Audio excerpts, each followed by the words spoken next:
আবিদ ভাইয়ের কাছে যদি লিগ্যাল টিম না থাকে আমার কাছ থেকে নিয়ে যান, আজকে মামলা করেন।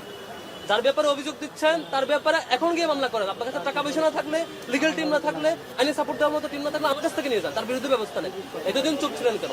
হঠাৎ করে এটা অভিযোগ, বানোয়াট অভিযোগ বলে লাভ নেই। আর যদি সত্যিকারের অভিযোগ হয় আপনি ব্যবস্থা নেন, আমরা আইনি সহযোগিতা, সার্বিক সহযোগিতা আমরা। কারো একটা সাবজেক্ট খারাপ হয়েছে, রিটেন এক্সাম দিতে হবে, তখন এই এক্সামে তার 20,000 টাকার মতো খরচ হয় প্রায়, কারো কারো আরো বেশি হয়, কখনো কখনো সংখ্যা বেশি হলে কমে আসে। একটা শিক্ষার্থীকে একটা কোর্স পরীক্ষা দেওয়ার জন্য এত অ্যামাউন্টের খরচ পে করতে হয়, এটা খুবই মানে এটা এক প্রকার অমানবিক আর কি। এই জুলুম থেকে এদেরকে, আমাদের শিক্ষার্থী ভাই বোনদেরকে নিস্তার দিতে হয়। বিশ্ববিদ্যালয় প্রশাসনের জায়গা থেকে এই জিনিসটা বহু আগে ব্যবস্থা নেওয়া দরকার ছিল।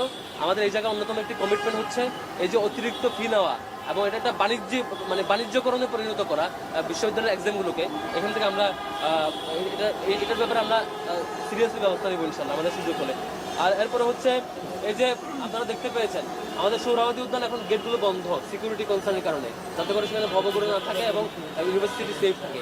কিন্তু এটার ইম্প্যাক্টে সবগুলো ভবঘুরে এখন দুয়েল চত্বরে জমা হয়। সন্ধ্যার পর থেকে দেখবেন এখনো, আগে যারা সেই সোহরাওয়ার্দী উদ্যানে জমা হয় তারা দুয়েল চত্বরে, প্রক্টোরিয়াল টিম ঘুমন্ত অবস্থায়, প্রক্টোরিয়াল টিম এটা নিয়ে কোনো ব্যবস্থা নিচ্ছে না। এই দুয়েল চত্বরে ভবঘুরে এবং বাইরের লোকজন থাকার কারণে এখানে কার্যকরী শিক্ষার্থীরা যখন আসা যাওয়া করে তারা খুবই আনসেফ ফিল করে। এবং একই সাথে সুবিয়া কামাল হলে শিক্ষার্থীরা যেই ফুটুবার ব্রিজ দিয়ে পার হতেন, সেই ফুটুবার ব্রিজে এখন যাবেন, এখনো টুকাইদের দখলে।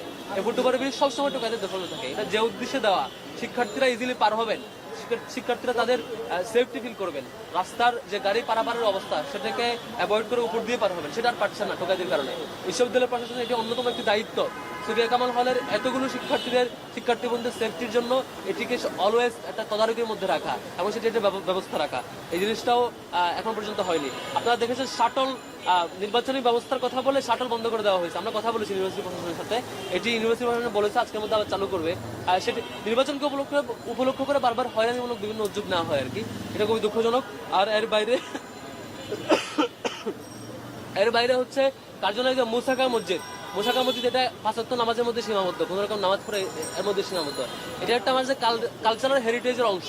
এটাকে কেন্দ্র করে পুরো এই অঞ্চলের কালচারকে প্র্যাকটিস করা একটা কালচারাল সেন্টার বানানোর সুযোগ আছে, সেটি অবহেলিত। কি বলবো, ঢাকা বিশ্ববিদ্যালয়ের সেন্ট্রাল মসজিদ পর্যন্ত অবহেলিত, সেখানে মুসাকা মসজিদ অবহেলিত থাকবে।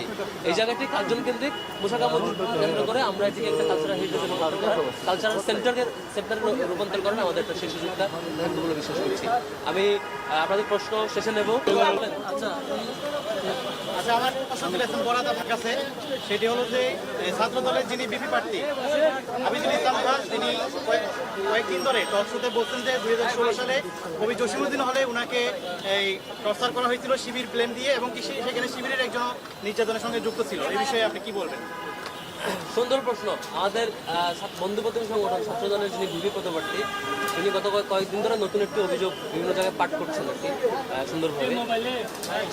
স্পষ্টত আমরা যখন কাজ করছিলাম তখন গত 5 অগস্ট থেকে এখন পর্যন্ত ছাত্রদলের বিরুদ্ধে যখন আমি 1000 কেস দেখাই, যে কেসে অন্তর্দ্বন্দ্ব, কুন্দল, মারামারি, সংঘাত, এক অপরকে হত্যা, কমিটি বাণিজ্য, মানে এই কেস যখন আমরা পাবলিকলি মিডিয়াতে দেখি, তখন তারা যখন ছাত্র শিবিরের ব্যাপারে কোনো কেস পায় না, এই ধরনের অভিযোগ সামনে নিয়ে আসে।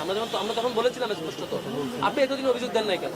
আমাদের বারবার বলেছি অভিযোগ দেন। আবিদ ভাইয়ের কাছে যদি লিগ্যাল টিম না থাকে আমার কাছ থেকে নিয়ে যান, আজকে মামলা করেন।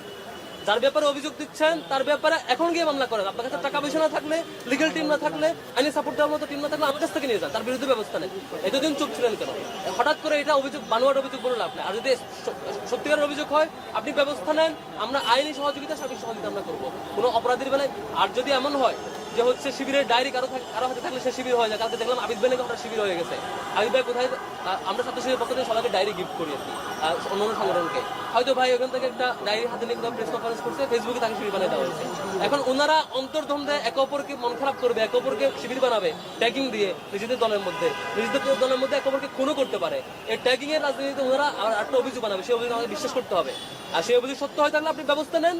হঠাৎ করে ডাকসুর আগ মুহূর্তে এসে বাংলার গল্প বলে লাভ নাই। আর আপনি যদি ব্যবস্থা নেন, আমরা লিগ্যাল টিম দিয়ে আপনাদের সাপোর্ট দেবো। আর দ্বিতীয়ত হচ্ছে, ডাকসু আসার পর থেকে মানে ডাকসু ইলেকশন হওয়ার এই ফ্লো শুরু হওয়ার পর থেকে বানোয়াট গল্প সবাই বানানো শুরু করছে। আমরা স্পষ্ট ক্লিয়ারেন্স দিয়েছি, বলেছি ছাত্র শিবিরের ব্যাপারে যে কোনো কনসার্ন থাকলে বলো। আর যদি ছাত্র শিবির কোনো এককালে স্কুলে ছাত্র শিবিরের কোনো একটা প্রোগ্রামে গেছে বা ছাত্র শিবিরের কোনো একটা গিফট কেউ নিছে, ছাত্র শিবিরের সাথে একবেলা চা খাইছে, নাস্তা করছে, এই জন্য তার সকল ধরনের কার্যক্রমে দায়িত্ব নিতে হবে। তাইলে তো মানে এই যে এখন যারা মন্ত্রী মিনিস্টার হয়েছে, অন্যান্য সংগঠন পরিচালনা করতেছে, আর অনেক জায়গায় চাঁদাবাজি বা অন্যান্য কাজ করবে, অপরাধ করবে, যে যাই করবে, ছাত্র শিবিরে কোনো একটা অ্যাপ্লাস সংগঠনে আসছে, কোনো একটা স্কিল ডেভেলপমেন্ট প্রোগ্রামে আসছে, কোনো একটা কিছু সব কিছু যদি এভাবে দিতে হয়, তাইলে তো এই ছাত্র দলের কেস যেটা 1000 এটা 1 লক্ষে পৌঁছাবে। এখন যে কেস আমরা 1000 খুনাখুনি এবং রক্তপাতের হিস্ট্রি বলতেছি 5 তারিখের পর থেকে, 1000 ঘটনা এই গত 5 তারিখের পর থেকে, এটা 1 লক্ষে পৌঁছাবে। সে তারিখে আমার কাছ থেকে আপনারা নিয়ে যায়। Thank you.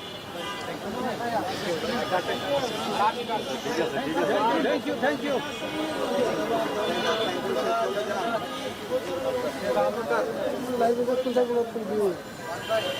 আমরা তো যোগাযোগ করছি ম্যান টু ম্যান, আমরা যোগাযোগ করছি, শিক্ষার্থীরা আসছে, কথা বলছে এরকম যে নীতিমালাগুলো মেনে চলা দরকার, ক্লাসরুমে ঢোকা, রিডিং রুমে ঢোকা, হলের ভিতরে ঢোকা, যে রেস্ট্রিকশন আমরা এই ধরনের ক্লাসরুমে ঢোকা, অন্যান্য যে রেস্ট্রিকশন, কোনো রেস্ট্রিকশন আমরা ব্রেক করছি না।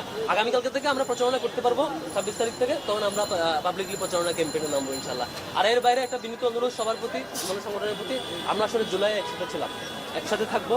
এই ডাকসুতে আপনি আমি জিতবো এই ফ্রেমওয়ার্ক করিয়েন না, ছাত্রদল শিবির জিতবে এই ফ্রেমওয়ার্ক করিয়েন না। এখানে শিক্ষার্থীরা জিতবে, শিক্ষার্থীরা আমাকে চাইলে আমাকে ভোট দিবে, আপনাকে চাইলে আপনাকে ভোট দিবে। কাদা চোরাচুরি করবেন শিক্ষার্থীরা, যিনি কাদা চোরাচুরি করবেন তাকে ছাত্রলীগের মতো ছুড়ে ফেলবেন। কাদা চোরাচুরি করবেন না, সত্যটা বলবেন, মিথ্যা ফ্রেমিং করবেন না, সত্য থাকলে সাহসের সাথে কোনো লুকোচুরি ছাড়া সত্য নামগুলো বলবেন, সত্য অভিযোগ দিবেন। কিন্তু কাদা চোরাচুরি করে এক অপরের বিরুদ্ধে যাবেন, আপনাদের ব্যাপারে যেই মানে বিরক্তি তৈরি হয়েছে, এই বিরক্তি আপনাদের ব্যাপারে পার্মানেন্টলি তৈরি হবে শিক্ষার্থীদের মধ্যে। শিক্ষার্থীদেরকে আর বিরক্ত করেন না, রাজনীতি ফোবিয়া তৈরি করেন না শিক্ষার্থীদের মধ্যে। সবাই বিনীত অনুরোধ থাকবে, আমরা সবাই মিলে জিতবো, শিক্ষার্থীদেরকে জয়ী করবো এই রাষ্ট্রকে।